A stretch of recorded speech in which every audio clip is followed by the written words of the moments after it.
Hello and welcome to another episode of Local Government Stories, and my guest this week is Duncan Sharkey, the Chief Executive of Somerset Council. Duncan has got a rather full CV and has worked both across districts and counties across many parts of the country, and this is his third Chief Exec role. I was really keen to sit down with Duncan this week to not only explore his varied career, but also because he took up the role of Chief Exec back in October 2022, what was then the last 6 months of transition into what then became the new unitary, replacing 4 district councils and the county council, and formally was established in 2023. So I'm really hoping today, listeners, we're going to get some insights and reflections, not only on Duncan's great career, but also for those of you that are currently knee deep in the LGR process. So firstly, welcome, Duncan. How are you doing today? Yeah, not too bad today, thank you. A little bit tired. It's been a long week, but I think sometimes they always are. Absolutely. And thank you for your time today. We really appreciate it. So, Duncan, before we dive straight into your career, let's hear a little bit more about your upbringing and early influences. So tell us a bit about you growing up, and kind of, was there any inkling about local government in your early formative years? Not that I would detect it necessarily. So I'm from Dewsbury in West Yorkshire, where I was born and lived there until I left to go to university when I was 18. So yeah, actually, I think a very happy childhood. I sometimes listen to stories from people in the sector and people particularly in charities, and listen to some really vibrant stories about what their motivations were, what their influences were. But actually, I think I'd call myself, I had a very normal childhood. Happy family. I'm an only child, so it was just me and my parents. We had a few other family members around, but not too many. So I've got lots of family in Scotland, lots of family in Ireland, lots of family in Humberside, but not many about where we were living at the time. There weren't that many really big influences. Some of the things I was thinking back on, was just actually, what do I remember from that time? I suppose one of the things that really hit me was the miners' strike. So, Dewsbury is not a mining town or a mining village necessarily. It had been historically, but by the 80s it wasn't. But we had lots of people who worked in the pits, and lots of people who worked around mining, actually living on the estate that I was born and bred on. And I don't think I really noticed that different social mix. This wasn't a rich area. My parents both came from council housing. I think this was the first time we'd ever lived in a non-council house when I was born. And, it was a difficult place to live in lots of ways. And there was some real poverty, some real issues. But with the miners' strike, what became really obvious was a real division appeared straight away across the estate, because we had some miners who were still working and some miners who weren't. And suddenly, if I walked to school with one group of people, I couldn't walk to school with another group of people the next day, so I was on the wrong side. And that, I think, was a really early influence for me about actually how fragile sometimes communities can be. How, looking back as an adult, I now understand what's going on. But, people took sides so quickly, and there were some really difficult times around that. And it was only for a year, obviously, but at the time, It felt like it's forever. So, that was a really big deal in the background. And you asked about if there was any inkling of local government. I don't think there was, but there might be some inklings of public sector, because my father's role was as a manager at a benefits agency locally. Right. And he ran the local benefits agency office. And actually, of course, during the miners' strike, that became a really difficult thing, because there were lots of people, who were really struggling, lots of families who were really struggling. And there wasn't as much support around as maybe I think we'd have all liked there to be to people who were in that position. So, my father's role became a bit contested as well. And I suddenly detected it wasn't just that, I had to watch out for whether I was talking to miners' children who were working or not, but actually it was about, did people know what my father did, and was that an impact on their lives, and was that something I needed to be aware of? So, my father was in the RAF and then left the RAF to go into the civil service. And I think I'd always been fascinated by that world of, actually, how do offices work? I understand how factories might work as a child. I understand how mines worked. What happens in an office? What do they make? Yeah. So I think I did spend quite a bit of time with him when I was younger. Either, he'd pick me up from school, etc., and he might have something else to do in the office. So I go and sit in the office for an hour or two and do homework and so on. But, just being around an office and trying to understand that environment and how things actually worked and fit it together, I remember more and more thinking, it's fascinating. How does that work? How do you get people to do that? So maybe there were some inklings already at that stage about me wanting to get into that space. But no, it was a very happy childhood overall. I went to university in Bristol, studied chemistry. And I always say to people, well, chemists can do any job, and I think we literally prove that when I find out lots of other people in local government study chemistry as well. Oh, really? But from there it was just a case of what do I want to do now? And I have to say my original view from leaving university was I wanted to go into logistics. So I had lots of interviews with people in different companies that either didn't work for them or didn't work for me about actually managing large fleets and moving lots of bits and pieces around the country. But none of that quite worked out, and I ended up joining the civil service. So I was following your father's footsteps, and you ended up in the Department of. But it happened. No, but it happened. Thank you for that insight. And like all good people, you come from West Yorkshire, so I probably plug West Yorkshire more than anybody else on this podcast. But yes, fantastic. So you moved to the Department of Environment, and whilst you were there, you got seconded to help establish the Office for the South East. So talk to us about your early impressions of central government at that point, as a brand new kind of young graduate. Well, yeah, so I was a chemistry graduate. I joined the Department of the Environment, and actually the first job they put me into was managing vote finance, which is getting the right information and papers to Parliament to allow them to approve the department's budget. And you're thinking, you've got the National Rivers Authority, you've got all sorts of different bodies here. I could be out dipping samples from rivers and telling you what was in them and so on. And you've got me managing finances. But it was a really interesting grounding. So I moved around the department a lot, and as you say, ended up in the government office to the southeast. My impression of the civil service at that time was that it was an absolute behemoth. But I have to say, it was fascinating. There were so many aspects, so many different things that were happening. The capacity of the civil service as a whole, or even the department as a whole, was enormous. If you wanted something done, there was someone who could do it. Getting to do it was an entirely different question, but there was someone who could do it. The amount of information and knowledge that was around was huge. And the systems that relied on, bear in mind, this was just on the verge of computers coming in. So I was given the job of actually managing and rolling out some of the PCs that arrived in our offices when everyone sat looking at it thinking, what's that? Because I'd actually used computers before and worked with them at university and so on. Yeah. So apparently I knew about computers, but the management of paperwork, the management of files, the way people actually felt some pride in those roles was huge. And the one thing I would say, which I think is impressive in big organisations, there was some real sense of purpose, at least in a bit of the civil service I was in. Yeah, we knew what we were trying to achieve. When I moved around departments, one of the first conversations with the directors was, actually, what we're trying to do this year, this month, this period, whatever it might be, are these sorts of things. These are the big things on the block. And there was some really unifying force about understanding how things fitted together and what their role in it was, which gave you a sense of purpose in your job. So I saw lots of waste, lots of bureaucracy. I didn't necessarily know that's what it was at the time. Yeah.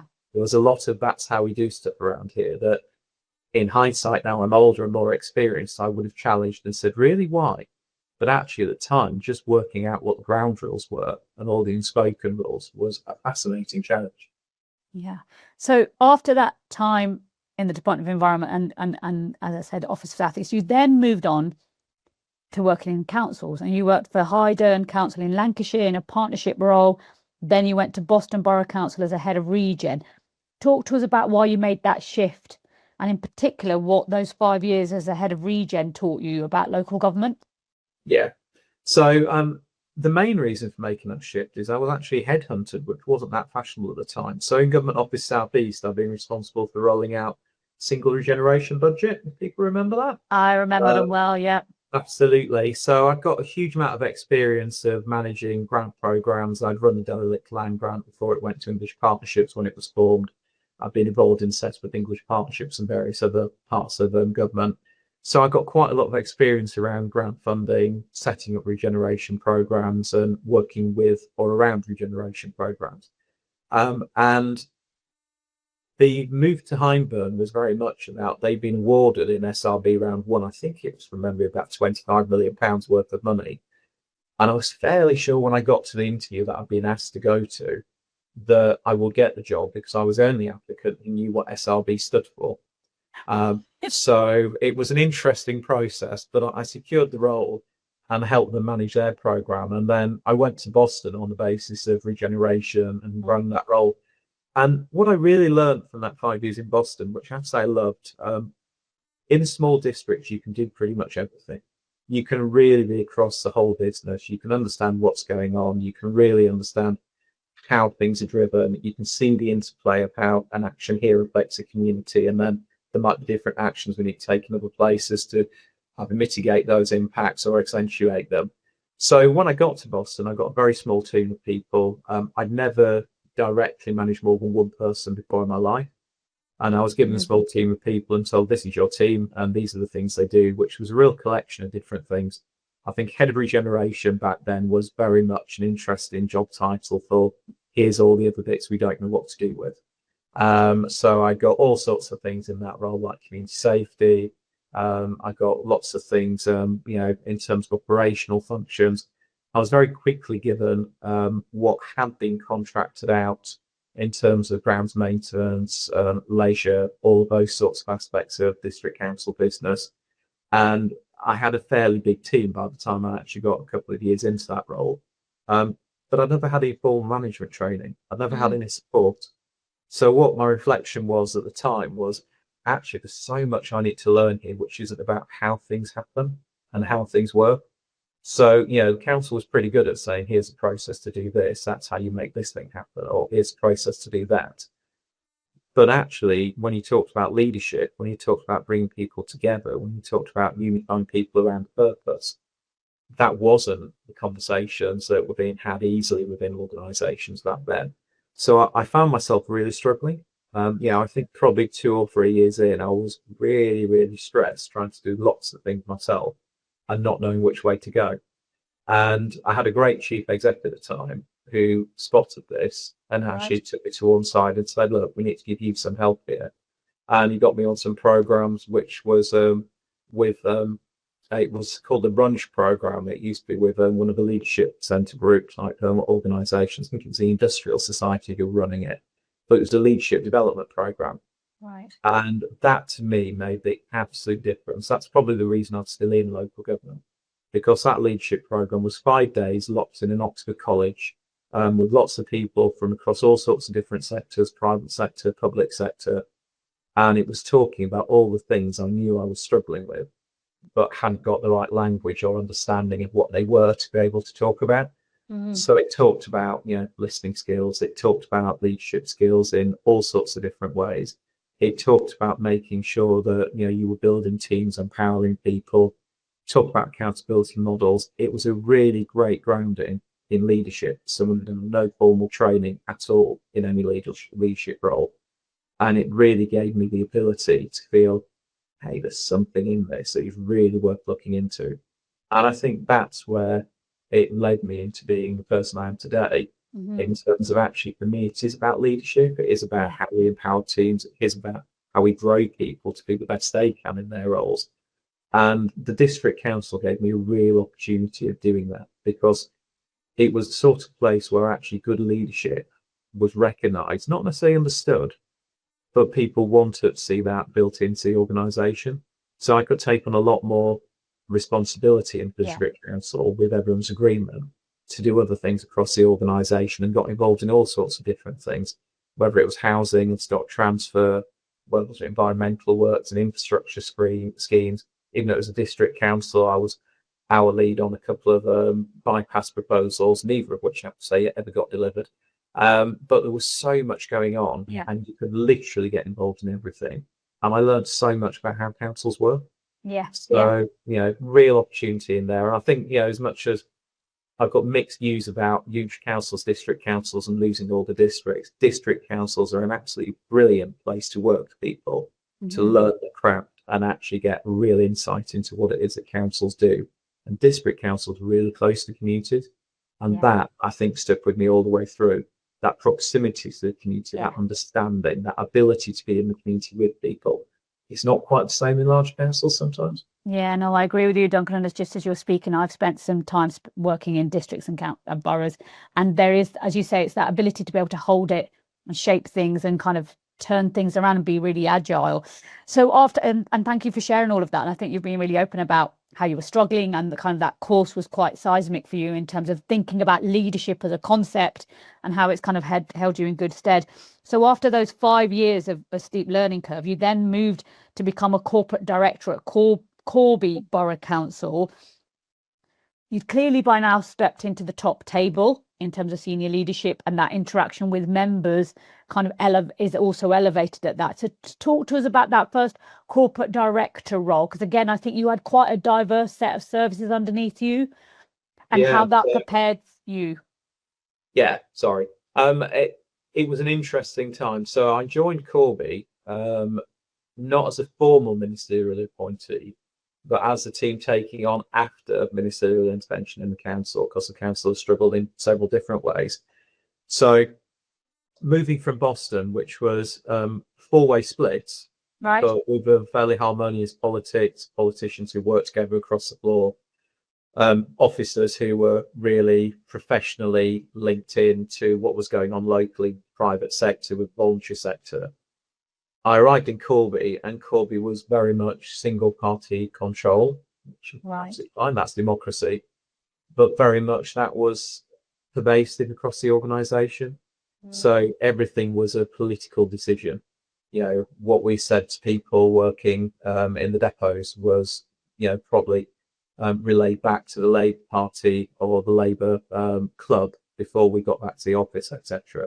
There's some real close relationships between politicians and the people working in the organisation that nowadays I think lots of organisations say wouldn't be appropriate, but back then was normal for that council. So as someone who was working there with the chief exec and another director, we had literally got half council each. I had operational services, my colleague had corporate services, and the chief exec supported both of us. But it was very much a turnaround job. It was very much how do we actually help this council get some governance in place, sort its services out, deal with some of the worst excesses of what's been going on within the structure. And so I think I've spent probably 6 months out of the time I was in Corby running disciplinary hearings, either hearing cases or presenting cases. And it was a council that had really struggled. But the ability to get into the difficult part of how do the politicians interact with officers in my first ever chief officer role, the depth of engagement there, the amount of negotiation needed to do within the Labour group, as well as with maybe other groups and parties, the amount of work that there was available to do in terms of just managing people, managing political small-heat process was huge. And I think, looking back, that was a great grounding in politics, how politics really works at a very visceral level. There's some pleasant politics in there as well, some very noble politics. And some good people and some maybe not quite so good actors. But that, as a relatively young still chief officer in my first role, gave me really a good insight into just actually how other people building alliances, how things happen that you don't know anything about, how you've got to be able to read a room and understand what's going on by looking at people as well as by being able to engage with them, and just being able to get those subtle tells about actually how's everyone else feeling. Build those relationships yourself so people just give you the information you need to do your job properly. And that was something that I think that alliance building skill set around Corby was a really important part of my career and lots of other people's careers. Lots of people who worked in Corby at that time went on to have really stellar careers in other places. And I think it was a really good test bed of how to do things, maybe how not to do things sometimes. And again, listening to you, one of the things that strikes me from what you've just said is that the granular level of experience you got around the political sphere. And I think, and again, similar to you, having worked in authorities like doing turnaround, the level of deep understanding you get of politics in a place. And again, and you've just kind of talked about where there are single party administrations that sometimes, Duncan, in my experience, can be much harder to work in. than a coalition or a strong opposition, particularly if they've been around for a long time. You've just kind of talked about some of those operational services, and that's kind of tough stuff. So you were kind of cutting your teeth on difficult stuff, and then you'd done that turnaround, and then in 2005 you became a chief executive of West Lindsey District Council in Lincolnshire. You're clearly ready to step up. Well, I'm assuming. And critically, what did you learn as a first-time chief exec as you look back now, having done it 2 times more?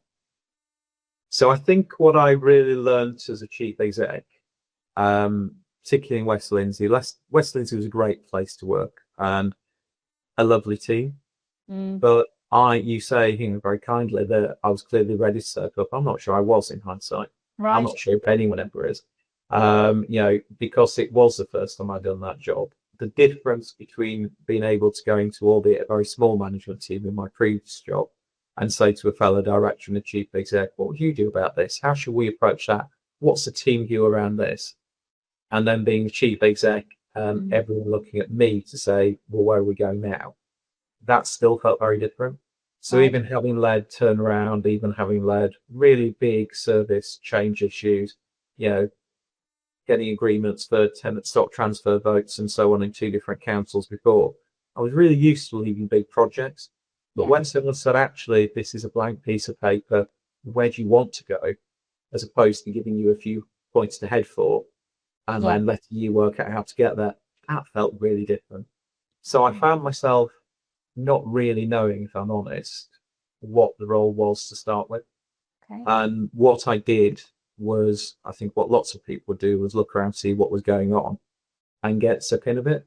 So for the first couple of years, we did do some great things. We delivered some great projects. But I think if I'm being really honest, it probably took me a year to stop trying to be the executive director and let the executive director do their job. Because I knew how to do their job to a degree. And as much as they didn't need my help at all, I wasn't quite sure how to do my job. So maybe there were 2 of us for a while.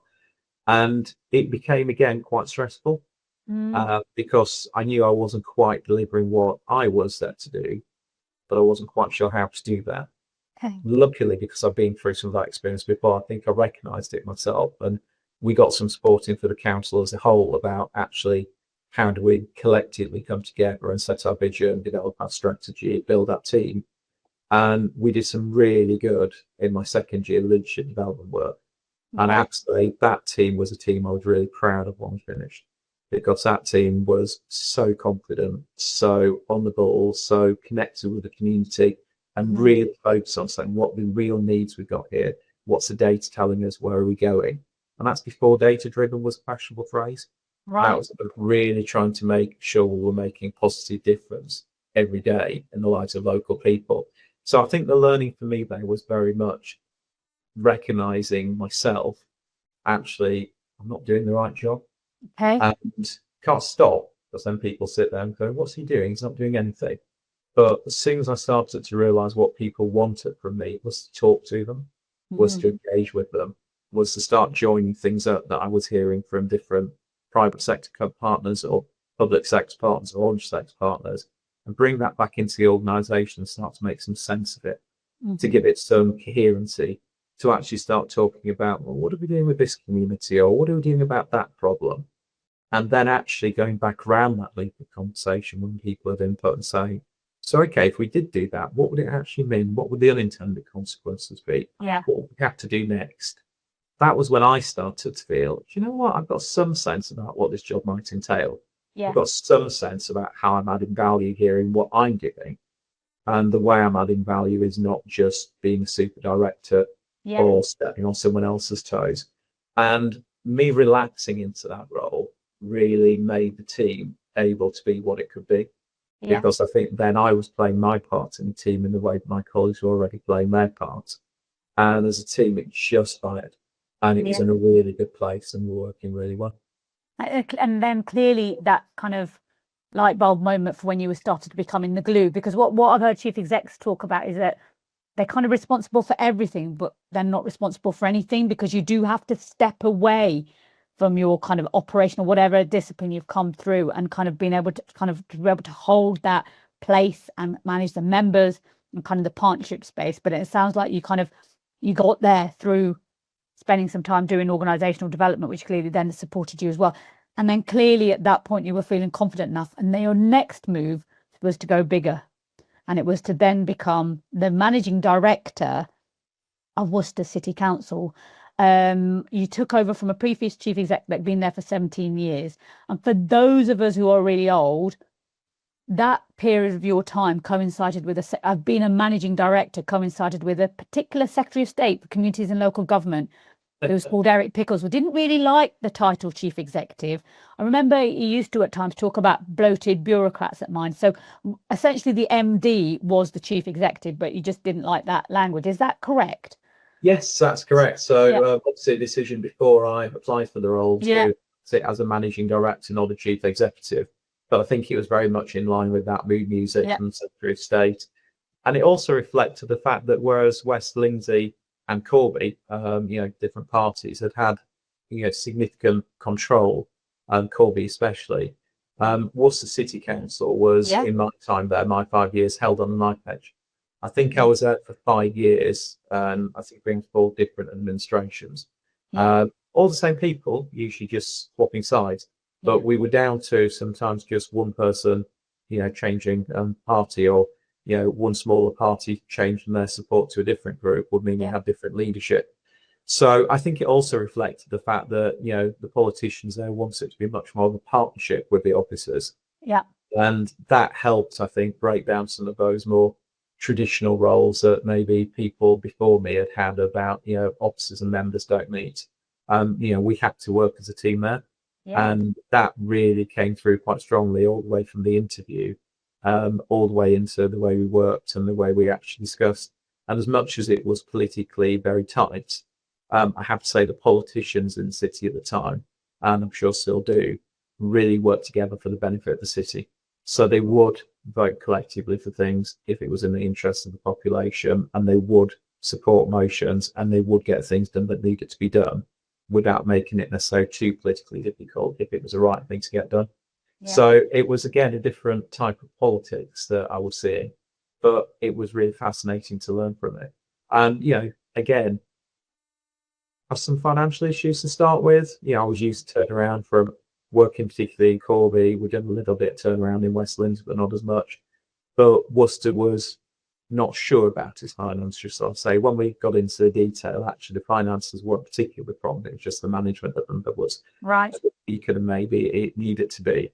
And, we collectively fixed that. But we were then able to really fly, because the difference for me in my thinking, West Lindsey was a very big rural district, not huge, dense population, a big physical area. So it did mean we had lots of issues about different communities that we were trying to serve that maybe didn't relate to themselves as being in the same place. Worcester City is a lot of people in a very small area. Really clear boundaries, really strong history, really great sense of pride and respect. And what that meant was we could have much more powerful conversations about what are we doing in the area. When we talked about city centre, that was everyone's shopping area. We didn't have to talk about different sites, different locations, or think about that community over there, that community over there. Everyone shared that ownership of Worcester as a place and Worcester City. So we could do some really quite powerful work in the city centre, which was struggling a bit at the time, and really make a difference there. So it felt like a very, very different council, but it gave me a whole set of different things to look at and consider as I was working. And also you made that transition from a district chief executive to a city, to managing a city. So tell me about the mind switch, and did there need to be one when you stepped into that bigger scale, that kind of more urban space from a district? So I think the mindset for me was about, and I'd learned my craft a little bit more by the time I was at Worcester. Was about actually how do you pull together that compelling vision? So the leadership model I followed really since I was at West Lindsey was very much about being clear about values we want people to adopt, making sure people understand what the big picture targets are and what their role in those big picture targets are, and then supporting them to the hilt and helping them to actually just be brilliant. So it's very much about developing people and letting them fly if you can.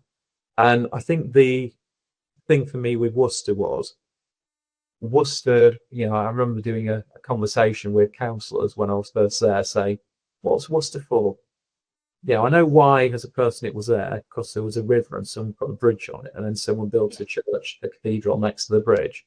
That's what Worcester was for originally. And then it found some more purpose dealing with wool and so on when that was a big product for the country and for the area. But actually, when you ask the question, when I arrived in 2010, what's Worcester for now? There wasn't really an answer.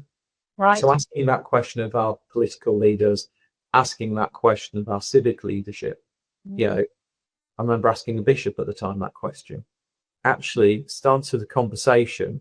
And that for me, it was absolutely right, because that was one conversation. Whereas in a big rural area, we might need to be running 4 or 5 conversations at the same time to actually deal with the needs of the community.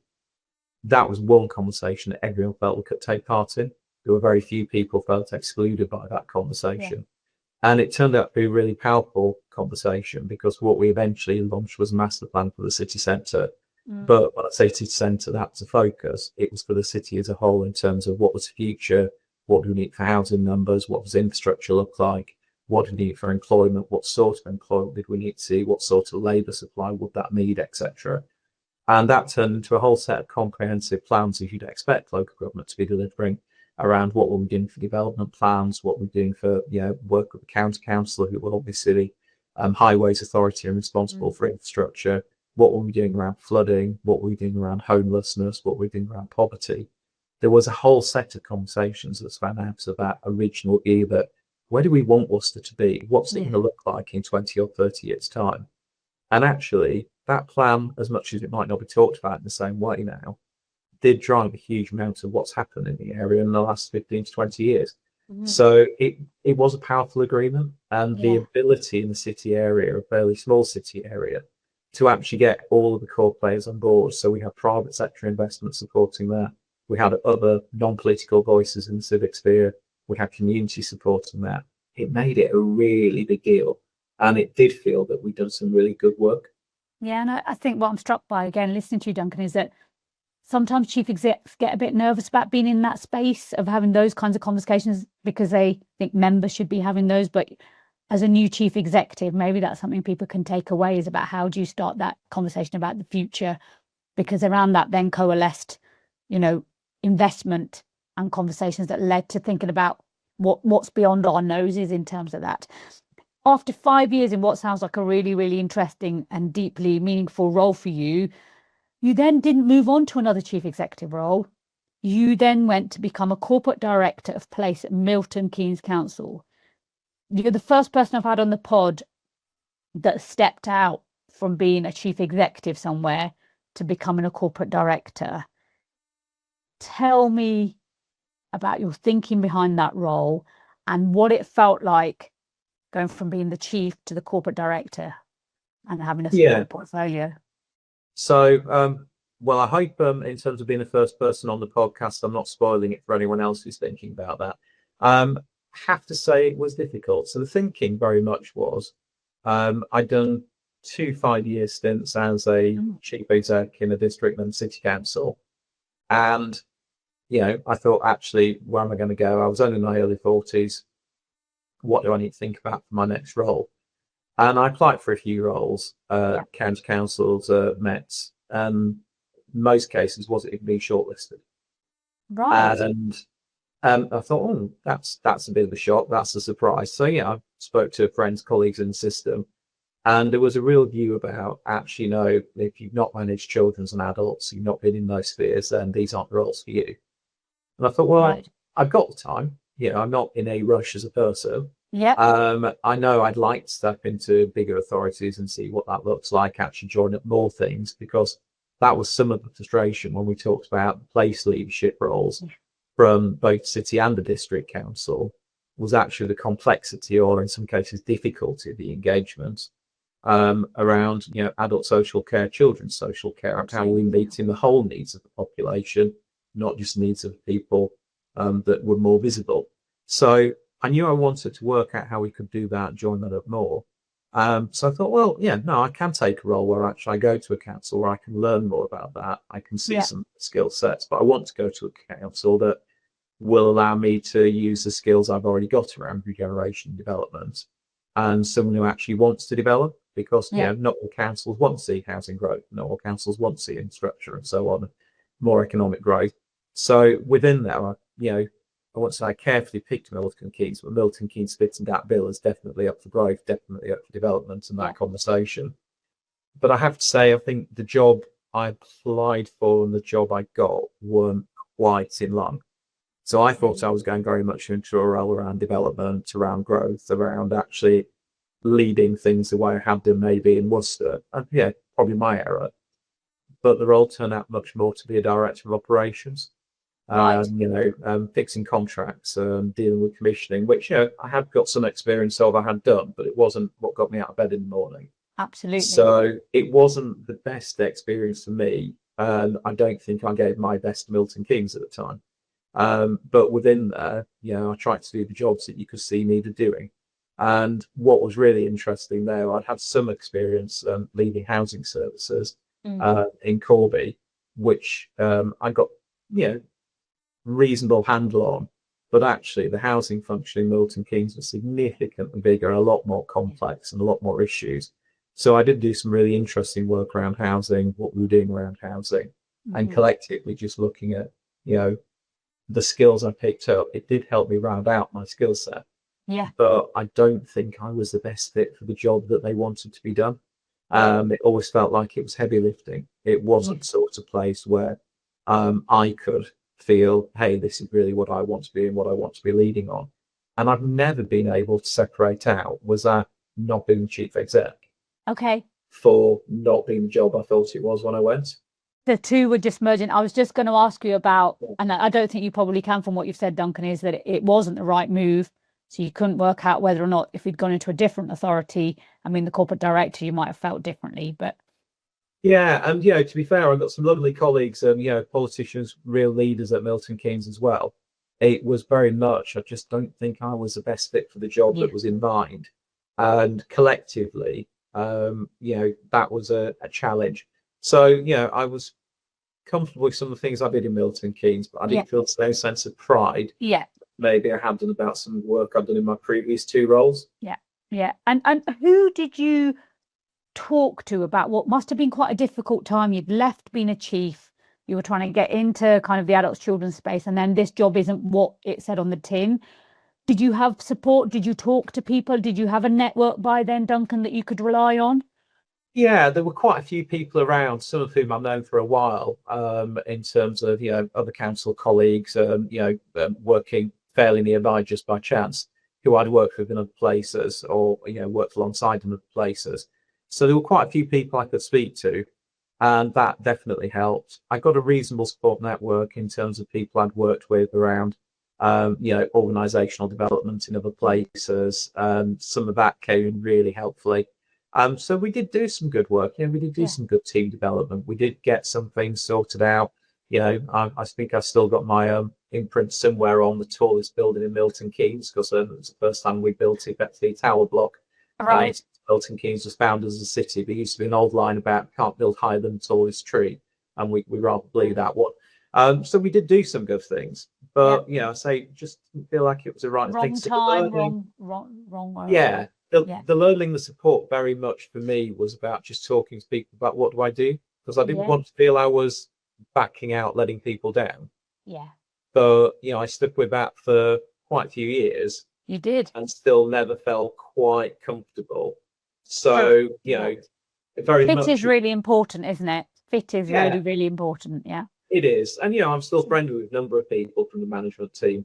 I worked with there. So there was some good support internally as well. Yeah. But it wasn't the sort of place where I felt I was going to be able to add a lot more value at the end. So Duncan, it was time to move on. It was time to move on, and it was time to move back up. So then you moved on to become the chief exec at Windsor and Maidenhead, which included the pandemic. Yes. Talk to us about that. And in particular, you were then responsible for Windsor as a place and had the funeral of both the late Queen and Prince Philip during your tenure. So talk us through first the pandemic bit, and then what's it like having a place that's on the global stage for what are well, seismic events in our history. Yeah, it was an interesting time. So Windsor and Maidenhead is a very small council in terms of numbers directly employed. Yeah. So lots of functions out-serviced. It's one of the smaller unitaries in terms of population. What's in Berkshire split into 6 at the time. The county council was put through LGR. So it was a really interesting place because it gave me the feel that you could be across the whole organisation again. Whereas Milton Keynes is a big council, that really wasn't that possible. So lots going on, lots to do, lots of issues, particularly around finances. And it felt a lot like some of that turnaround skill set was coming back into use on the finances, because the finance was really, really precarious when I got there. But the COVID issue was about a year in for me. For at least one of my colleagues, it was 4 weeks into joining the organisation, which I think made it even harder.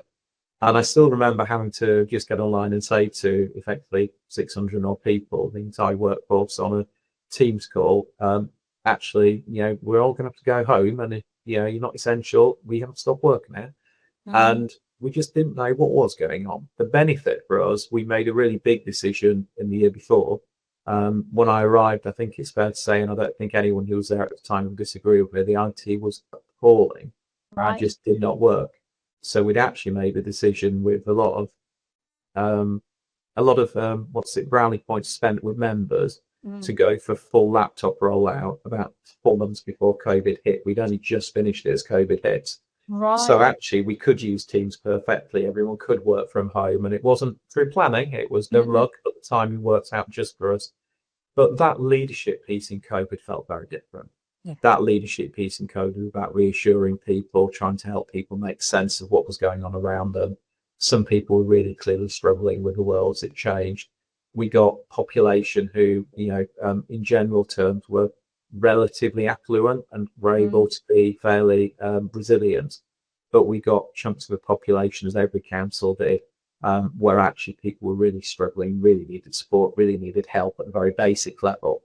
And we came together very quickly, as did lots of councils, and put together partnerships and alliances, particularly with the voluntary sector, to make sure we could get things done. I think we were one of the few councils who didn't take any responsibility for delivering food ourselves. Lots of councils put great things into operation to get food moved around, but we went straight to our voluntary sector partners and said, look, you've got better links here, you know better what people need. We're going to resource you and help you to actually do this work. And that worked brilliantly for us. So we were fairly comfortable with supporting people as best we could. But the thing I found within the organisation was we still didn't want to stop what we were doing. So it's how could you still let people, where they weren't essential to COVID response, actually get on with things that we would need to be doing in 4 or 5 years' time, and trying to keep people's heads up and look to the future when they were faced with something so enormous and so unusual, so novel in their lives, was really difficult. Getting teams thinking about, well, what's it going to be like when we're not in lockdown? What's it going to be like when we can go back into the office? What does the local plan look like? What does this mean, etc. Just trying to keep people focused on a little bit more than the immediate was really hard. And, there was lots of pressure in adults and children's and other person services, where actually, we got a lot of people who were unfortunately becoming ill, passing away. We got a lot of support we were giving into the ICS at the time, and the hospital system and GPs. So that coordination role felt really difficult.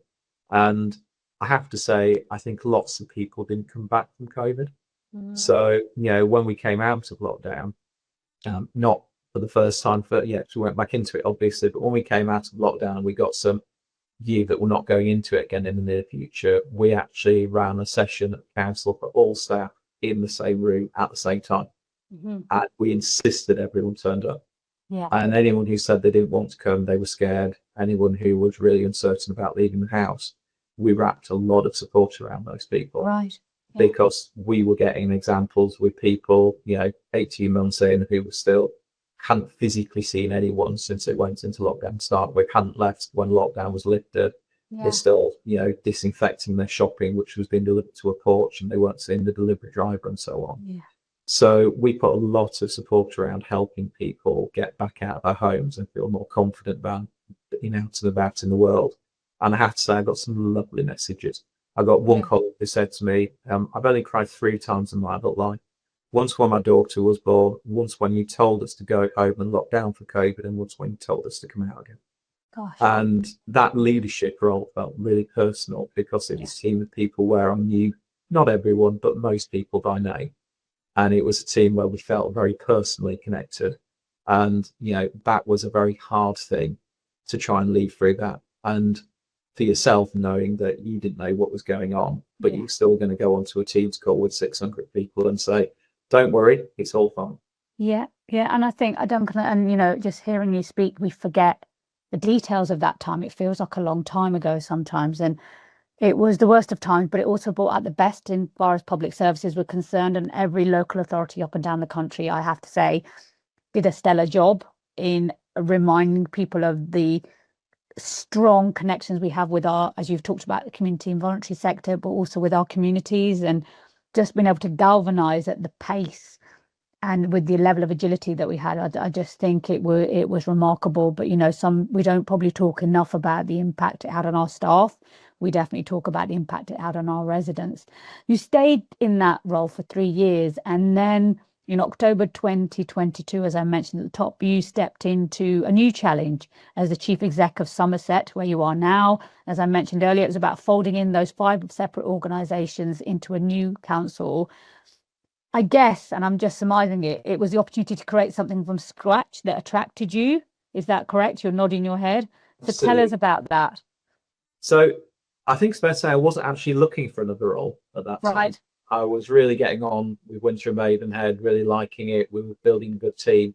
But the opportunity came up and a few people pointed it out to me and said, you should really be looking at this. And it was exactly that opportunity. It was the opportunity of going and looking at building a team from scratch, being able to try and build a culture, being able to try and build an organisation. And all the things I've done before felt that was almost a natural culmination of where my skill set, my experience will be taking me. Yeah. And I think it was a really interesting role for me as well, because it was very much, at the time I was involved in the interview process, it was very much a merger proposal of the districts and the county council. And that meant that actually I could be an honest broker in some way of someone who wasn't local, didn't have any skin in the game beforehand, but had worked both at city council, a rural district council, 2 urban councils, and really understood the whole bandwidth, the whole range rather of what a council should be looking at doing and building. So it felt like it was a great opportunity. And, that's why I applied for the job, even though I wasn't particularly looking for the role. And I can't help but, and you'll find this as we talk, just to keep reflecting this to the current organisations, Duncan, that are going through LGR. I've had 2 other chief execs who have led unitarisation elsewhere. One who led the process and then decided it wasn't right for her to then stay on a lead, and another where he did support and then took on the chief exec role. There probably isn't a right approach, but do you think a new organisation being born needs a fresh new leader, or can those that have been involved in its formation be better placed? I honestly think that people who've been involved in the formation can take on that leadership role. Obviously, bringing in a new leader is a perfectly valid option, but I don't think people who've been involved in the formation should be discounted or disbarred in some way. I have to say, I think it's about how they played that part. So, one of the things I was able to do was try and reassure people that this wasn't a takeover by one organisation of others. Yeah. It was very much about bringing people together and trying to see an equal merger. And, whether we've achieved that or not is a different question, but I was very much able and authentically able to take that through, and that was the direction of travel. That was the vision we set. I think if I'd been involved in the process throughout and maybe done things that questioned whether that was true, it might be more difficult for me to take on that leadership role in the future. So I think people who are involved now can take on those leadership roles, definitely. But they need to think about actually how you get through to vested day and potentially contested business cases, potentially people lobbying for different views and opposing views. Yeah. How is that going to play if you're leading those teams?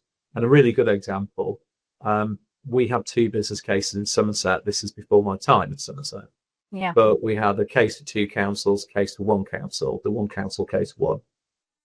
And then most of the leaders who were supporting the 2 case solution won in the next elections and took on the leadership of the council that we were delivering.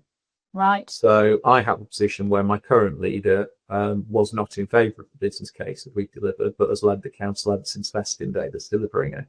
And he said to me all the way through, that's the approved business case, and that's what we're delivering.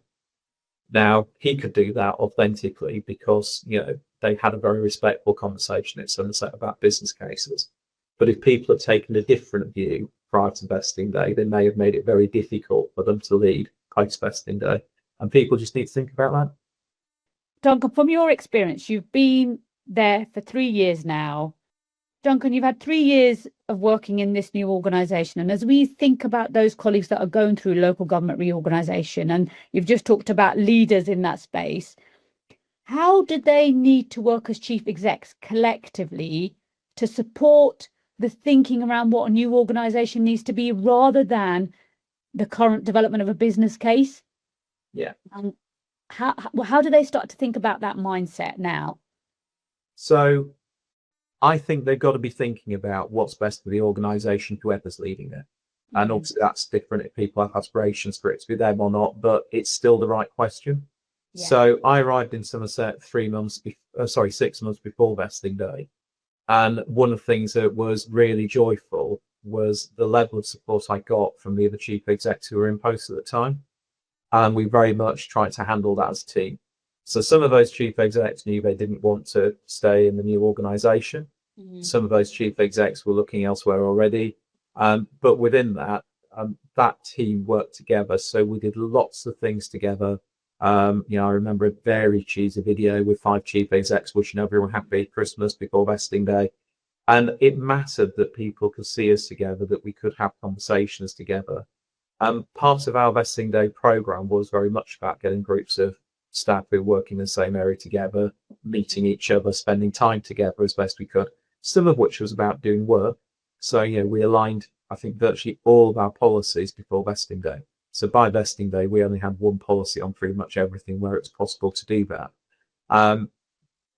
But it's very much about trying to get people to realise that come the 1st of April, whether people were happy about it or not, we were all going to be the same council. We were all going to be the same team. And the leadership messaging was really important, that actually we needed some continuity of where people were to where they were going. We didn't want it to be an abrupt stop and start again. Very much, we had lots of people who were very proud of the organisations they've worked for. Some of them worked for them for a very long time, very proud of what they've achieved as in their current teams. And what we wanted to do was try and keep that into the new organisation to give the new organisation momentum. And that was a really important set of leadership thinking for people to just almost step beyond themselves. It wasn't about them at that point. It was about what was best for the new organisation, whoever was leading it. I was recently, Duncan, asked to speak to a district council in Essex, and it wasn't at a chief officer level, it was lower down. It was what was palpable to me is the level of uncertainty those colleagues were facing. And I was asked, how do we hold on to our place? How do we make sure that our unique local district areas still have resonance in this much larger future entity? And then I was at dinner, and there was a county chief exec who was sat there going, well, essentially the new authority is just going to be all of us because we've got the big services. It's been fascinating for me to see the dynamics. But as chief execs and leaders of place, you're going to have to hold those emotions, aren't you, and views that ultimately all staff are going to be feeling like this for quite potentially a few years of that transition. You've talked about the last 6 months you went in, but these places have got potentially a good couple of years ahead. So how do you lead as a chief exec, knowing your organisation isn't going to be there anymore, but still holding your teams with you? So I think the only way you can do it is recognising those concerns and those fears. If we've got good teams, if we've got good people who are actually caring about local people are not changing when we get to vesting day. So if the objective now is about how do we best serve the needs of local people, then that's still the objective post vesting day. Actually, you need to think about what your leadership needs to be to enable your teams to get there. The vast majority of people involved in LGR processes on day one of the new council, their job will continue hopefully the way it did before. Yeah. So, we had lots of work to get to vesting day. I think lots of people think vesting day will change everything will improve. But to a large degree, for most people on vesting day, provided you can log in, provided you pass work, you can get into the building and you know who your line manager is, actually, that's pretty much the minimum, because you know how to do your job. The system you're using the day before will still be the system you're using the day after in virtually all cases. Yeah. So what we need to try and get across to lots of people in organisations is that the vast majority of jobs don't change. There is an issue about how do we keep large councils in contact with small communities. And I have to say, I think that's something most councils that have been through LGR have struggled with. I know lots of councils are set up area committee type structures or local community network structures or other such groups. And lots of councils have changed them, reviewed them, and kept tinkering with them because it is quite hard work. Yeah. You don't get the same level of engagement with a large unitary that you would do with small councils, whether they were unitary or district. And all the time, you can work to make it work, but it's a piece of work and you've got to think about doing it. And I think the key thing for me is that leadership message has got to be there to recognise that that's a challenge, not just assume that it's okay. Having worked in large councils, we could also assume that we were really well connected with our communities. And, we might be, but that's probably through 30 or 40 or even longer years of working and doing that and building those relationships. Absolutely. I don't think in some two-tier areas, all the people involved in the system really understand who's holding the balance of the community's engagement all the time. On some topics, it's clearly one council or another council, but often these are shared spaces. And, the leadership message has got to be about how do we come together and make it clear to everyone, even 2 years ahead of vesting day, whatever the new structures look like, the real focus for the new councils is still going to be what's best for local people, what's best for local places. And you should keep that for your leadership message. And you can try and get your staff to stick with that and really reassure them and help them understand that for the vast majority of them, it's not going to be a large amount of change. Then I think you can keep some continuity going into the organisation. Thank you, Duncan. I wanted to just reflect just briefly on members in this process. And one of the things that's rarely spoken about is the sense of loss for some members who essentially will lose their jobs in reorganisation. You went from, I think, 269 councillors down to 110.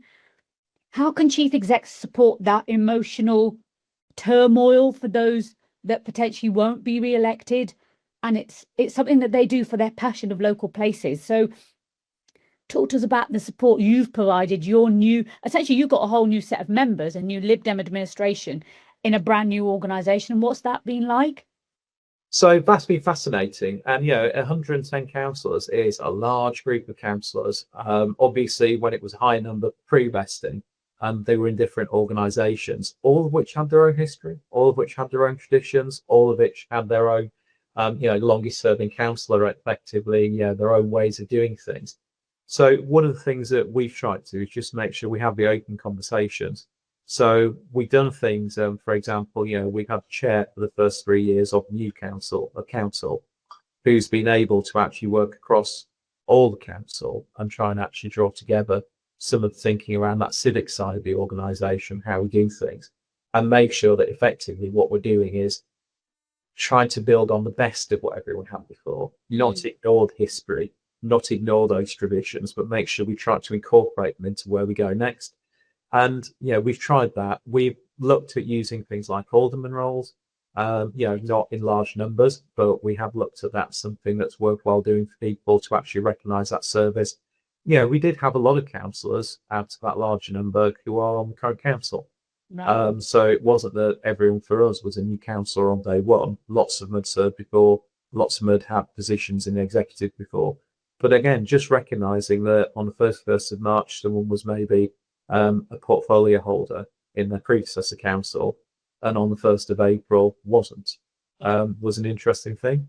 Because we had a year's overlap where a continuing authority, the people who took the jobs at the county council were the councillors who were going to be in the new authority. So we had a year where we had lots of people who might have 2 roles, knowing they were going to lose one, or lots of people who only had 1 role, knowing they were going to lose that and then not be around. So we did have a lot of time spent to actually learn from each other, to understand what people's plans were, and to try and talk through what might have happened had things not changed, so we didn't lose that continuity.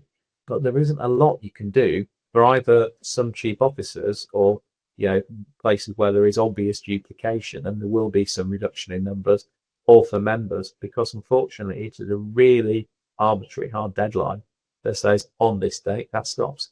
Yeah, absolutely. And in that context, Duncan, I wanted to talk a little bit about your top team. You had to create a brand new top team, and you had to get a mixed right of experience from coming from the old organisations into the new, and then new fresh blood. So did any of your senior leaders, such as chief execs, make the transition into your new organisation? You talked about some of them already had views, but how did you go about doing that? Because that's quite sensitive, I would suggest. Yeah, and I found that to be quite hard work, because what people were looking for in staff base particularly was a sense of, well, what's it going to be like afterwards? Yeah. So in an ideal world, which was never going to happen, I'd have started much earlier than I did and been able to do some of this work. But trying to create a day one management structure when you didn't really know the organisations or the people was really hard work. Yeah. So what we ended up going for was something that recognised that there was going to be a lot of uncertainty, there was going to be a lot of churn effectively, and we had some really good skills that we wouldn't necessarily have long term, but on day one we did have a number of people who were on 3 months notice. Right. We did have a number of people who were senior, so all of the district senior leadership transferred to the new council under the way legislation works, and then were immediately served notice. But we actually agreed with a large number of people that some of them would work potentially full time during that notice period, or maybe we'd extend notice. Some of them would be around for us if we needed them during that notice period. So we had lots of people we could call on and use in addition to the management team. But creating the management team was really hard work, because I say genuinely didn't have that sense about what challenges might be, didn't have that sense about who the people were. And you talk about getting new people in, of course, at that point in time, we were slimming down into the new structure. Yeah. So everyone who we were interviewing was at risk of redundancy potentially. Therefore, it was appointments from the existing teams, even if maybe there would have been an opportunity to bring someone else in, which would have added value. So we agreed we'd have a slightly overblown management team immediately, because we knew we need that capacity to try and land the vesting day in the processes immediately afterwards. And then we started to slim down quite quickly from that wider team into the team we've got today. And that's been over a period of a couple of years. So there've been a couple of iterations of the management team. We've now got some people who've joined us from other councils, which is adding different perspectives, which is always interesting and useful. And we've got a lot of people who've been real continuity for us from predecessor councils into our current council, and really been able to hold the reins. I think what's been really fascinating for me there is about how we bring different cultures together. We certainly haven't got that nailed. We had a bit of a financial crisis in the middle of our period of 3 years of the new council, and that meant we had to take some fairly drastic emergency action. So we still got a lot to do about building that common culture, those common values across the organisation. But what we have got is some really great colleagues who've joined us from predecessor councils. We've got some great values, some great objectives, and we've been able to really learn about how we can build everything together into one new council vision. And that's the work we're still finishing up there. And I think, again, listening to you, that's just going to take time, isn't it? That you might have that transition overnight into a new organisation, but the cultural piece, unsurprisingly, is just going to require time and patience. I want to now, Duncan, turn to the finances. We know that government didn't undertake an independent financial analysis of the current LGR process, and instead, according to reports, relied heavily on the PwC analysis commissioned by County Councils Network that talks about £2 billion of savings over 5 years, depending on how many unitaries are created to replace the current 2-tier system. Your business case in Somerset promised £18.5 million worth of savings. What has been achieved as part of that? And what's your thoughts in terms of what government expectations are from this process? So a couple of things within there then. So the first thing I would say is I think government's looking at the wrong information. If we're only running local government reorganisation to make savings, then you wouldn't run it the way we run it now. What we need to do is be building strong organisations for the future. So one of the things that I have to say I've seen quite a lot of areas doing now, which is really positive, is doing more due diligence on the existing organisation's financial strength, because that wasn't done in any way sufficiently in Somerset. And therefore, when we put all of the councils together and some things came out of woodwork, some problems were crystallised, actually that collectively became a genuine problem for the new organisation. And I think putting more effort into actually looking at the existing organisation's financial strength before you just immediately move to saying, well, let's assume everything that everyone says on the service is now totally true and will keep happening, and then make savings from that figure. I think it'd be a lot more sensible to put more energy into due diligence on the existing organisation's financial strength, then work out what savings look like. I have to say there are definitely savings to be made from LGR. And that's not making any comment about how many or what size organisation should be. There are definitely savings to be made, and some of that's very much about the simple stuff, in the sense that well, we have 5 people doing this, we only need 2 in the future. There are obviously that level of savings, but some of this is just about actually starting to realise that all organisations have got some, I won't say spare capacity, it's the wrong phrase, but some ability in all organisations, in most teams, to absorb a little bit more. Right. When you start to put 5 or 6 lots of a little bit more together, it starts to become worth talking about. So it gives you the opportunity to do more, and it gives you the opportunity to then start to really see bigger teams where people can specialise, where you can build resilience.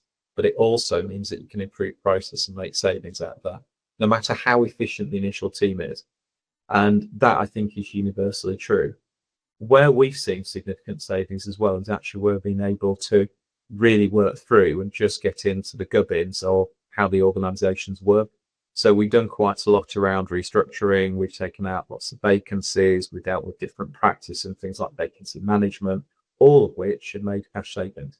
So right now, we would say we're probably well above £40 million worth of savings, not all of which would be just attributed to LGR, but a large chunk of which would be attributed to LGR, of which around 32 million were made out of staff reduction, not as individual people, but vacancies and all of those things. So we have made some really big savings for local taxpayers, which has definitely helped us in terms of our current financial position, a lot of which has been enabled by vesting day.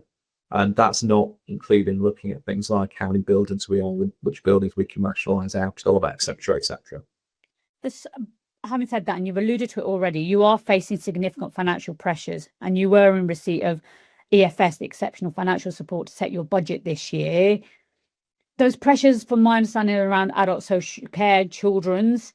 And the question I wanted to ask you was, they're not new demands, they're demands across the whole sector. But do you think, as part of the LGR and the work, and you've talked about the financial business case not being as robust as it could have been, do you think more needs to be done up front in terms of transforming services before they get merged into a new organisation? Or do we just have to recognise that it's symptomatic, that it's only once you've moved into the new organisation that you can release that, and therefore the lag in savings and efficiency is just going to have to be over a longer period of time? I think if you've got the right leadership, the right leaders and the right conditions around that, the more you can do before vesting day, the better. Yeah. In an ideal world, if I'd had a few years, I'd have tried to be bringing teams together in a single leadership. So at vesting day, actually, everyone's already in the right structures and teams. But that would have required 5 organisations who were all sovereign to agree that that was what they wanted to do. Yeah, at the time, we'd have had 5 different pay structures as we did after vesting day, which is a real issue for most organisations. There are all sorts of practical problems just to bringing together different sovereign organisations that you just can't deal with in advance of doing it. So I think there will be the ability to do more transformation, particularly around aligning processes, aligning systems in advance of vesting day, if you really focus on it. Yeah. But most people end up focusing on the business case, and that's contested space. Yeah. Actually, it's much better once the business case is agreed, because then you can get on with trying to build the best organisation possible. I think a lot of the savings will come after vesting day, because, to be honest, it's difficult where some of the big figures will come from to actually see how you get through processes. There isn't an easy legal mechanism if you leave all our colleagues in their existing councils of trying to look at reducing staffing numbers before vesting day, because you don't have the conditions precedent effectively in each precedents in each organisation to actually justify that change. Absolutely. Yeah. So there's lots of things you can do. Definitely transformation, definitely process and system alignment, definitely bringing the teams together, single teams if you could. But some of the real big picture savings are going to come after vesting day, almost whatever you do. Yeah, thank you. That's really helpful. You've now got a footprint of a council that's just above the new LGR population threshold of 500,000. Do you think you're delivering better and more cost effective across that bigger footprint 3 years in? In part, yes, and in part, couldn't tell you as yet. So, honestly, we have got some areas where we've been able to see some teams who've been able to develop expertise, develop different skill sets, bring systems together. And yes, I would say that's definitely working. We've had a real ability to bring things closer in with both adults and children and actually see a whole organisation support there. It's not in any way perfect right now. We're working on it. But for example, aligning housing much more with social care has made a real difference. And we have struggled to bring our housing services together to a very different services with very different resource bases. And I think if I've got colleagues on the call now, they would say that is a really tough place to work right now. They're really struggling, but we can see the benefits it's starting to give to people who are supporting people in the seats of services. So whether that's turned into cash savings, that's maybe a different question. There are definitely better outcomes coming through. What we can see is that we've got some real opportunities to bring things together. So we just launched a business case in one service area in revenues and benefits, which we're consulting on right now. So it might change things, but just by moving contracts or moving out of contracts, by aligning systems and actually being able to develop a single team rather than 4 different teams, we can see that we can operate the new service somewhere between £1 million and £1.5 million less costs than the old services were running. So there are definite opportunities to see those efficiencies. Whether all of them turn out to be cash or whether some of them turn out to be just better services for local people, I think we'll need to do a long-term evaluation when we get to that point. Duncan, one of the things that we talk about, and just reflecting back on the pandemic, is our ability to kind of manage and influence the social care market. Have you been able to do that on this scale than what was previously under the county council? Is that even something we should even be thinking about? Because that's again one of the many reasons behind LGR, isn't it? Is it about our ability to be able to deliver better across that larger scale? So one of the things that I think we have done because of our bigger scale is we've had, as much as it's not been so, bear in mind Somerset has had financial difficulties, which we're now coming out of, but we've definitely been in them, is that actually the scale allowed us to right-size some of the budgets. Okay. So one of the things that drove our financial problems was having significant overspends in adult social care. Yeah. And of course, what that does is drive a set of behaviours. If everything you've got to do is just try and balance the budget, you make savings for the sake of making savings. And what we were able to do, which I think would have been much more difficult for the predecessor county council alone, was be able to right size that budget because we had the strength of reserves, we had the strength of savings programs, transformation programs coming through. We were able to put enough money into that budget to mean that actually the spend was now matching. This wasn't about people spending willy-nilly. We were running good services. We were well below on virtually every metric of people taking beds, people, cost of beds, etc., length of stay. Every metric was good, but we were just under budgeted. Yeah, it's as basic as that. As soon as we put more money in and ran some transformation program work with support from Newton in adult social care, we've actually seen an entirely different set of behaviours coming through. Right. Because people are now talking about where do I invest the money to make better outcomes and see more efficiencies. So we're not quite there, but adult social care is moving towards consuming its own demographic and inflationary costs every year. It's not there yet, but it's very much on track to do that. And I think that's helped us manage that market. It's given us more confidence. It's given everyone the ability to focus on that. It's been something we're doing now for the medium term, rather than everyone having to get their head down and focus on short-term savings for this year. So we're also having better conversations, I think it's fair to say, with developers and potential investors, because we can join in more genuinely council-owned land, of which we now rationalise our estate. We've got planning colleagues who've got single plans, etc., being developed around individual sites and processes. We've got lots of things aligned now, which means some of those conversations are much easier to have and much better to have. So I do think genuinely it will give you some more ability in there. But it's not the be all and end all. It's still about doing the basic work, about being engaged with the market, being engaged with the health sector particularly, and making sure you really understand what it is you're trying to get out of that market management, rather than what's the market doing to you. Absolutely. Duncan, we're getting towards the end of our time together. And one of the things I wanted to ask you is that as you reflect back on your really long and varied career, tell us what has been your most valuable lesson in terms of leadership. You've talked about it all the way through and about what you've learned. But, just reflecting back, what would you say? So I think my most valuable lesson has been to realise that my job is to make sure everyone else can do an amazing job. And that might not be the thing I want to do. It might not be the thing that makes me look the best at any given time. It might not be the thing I find easiest to do. But actually, I think if you're a true leader, then what you've got to do is make sure that everyone you're supporting can be the best person they can be on any given day. So it's about removing barriers. It's about supporting people in whichever way they need support. It's about creating the context, creating that vision so people know where they're heading.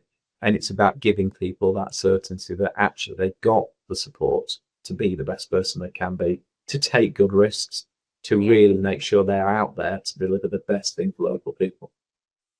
Thank you. And I always finish with the same two questions, as those that are listening regularly will know. The first one is, if you had a magic wand, Duncan, and there was one wish for local government, what would it be? I think I had one wish for local government. It would be that we recover some of the confidence we used to have. As much as it might have been maybe generated from the wrong places. When I first joined local government, it felt that we were confident. It felt that we had a clear purpose. We understand how we were doing things. And that might have all been untrue in terms of why we felt that confidence. But we were confident organisations, and we did big things easily. We took risks. We actually invested for the long term. And I have to say, for reasons that may be really obvious, over the last probably 15 years or so, it's changed. And I think now I see lots of councils that don't necessarily understand all the powers they have, for example, or don't use all the powers they have to get better outcomes for people. So I just wish we could get our confidence back and really realise that we are still the people who are here for local communities and local people. And they need us to be here, and they want us to be here. And actually, that doesn't mean we can have difficult conversations about things we're trying to achieve, rather than move away from them and not try and achieve those difficult things. Absolutely. And finally, Duncan, what will your legacy be in local government? I always think that's a question for other people to answer, and I'm never quite sure. I've been asked that before by someone else. I think I hope my legacy will be that there are some absolutely brilliant colleagues, both in local government and in other sectors, who I've worked with, hopefully helped, who I've learned from, but have maybe learned from me. And I hope when I leave local government, those people are still around doing great things in the future. Thank you, Duncan. Fantastic. And I really, really appreciate your time this afternoon. As we wrap up this episode, it's really clear to me listening to you that through your local government career, you've been really adaptable, strategic, and you've had a real commitment to public service. And thank you for sharing your Somerset transition to the unitary authority, particularly in the wake of the pandemic. You've talked about collaboration, innovation, and kind of being out there and being visible in your organisation, knowing that people are going through a period of uncertainty. So your reflections remind us that successful leadership isn't just about structures and savings, but it's about building teams, nurturing the right culture, and keeping the needs of residents at the heart of everything you do. So thank you, Duncan, once again. Thank you, listeners. Please, as always, do share any feedback you've got and give us any thoughts on this series. We always love hearing from you. And yes, I hope you've taken away as much as I have from this conversation this afternoon. Take good care.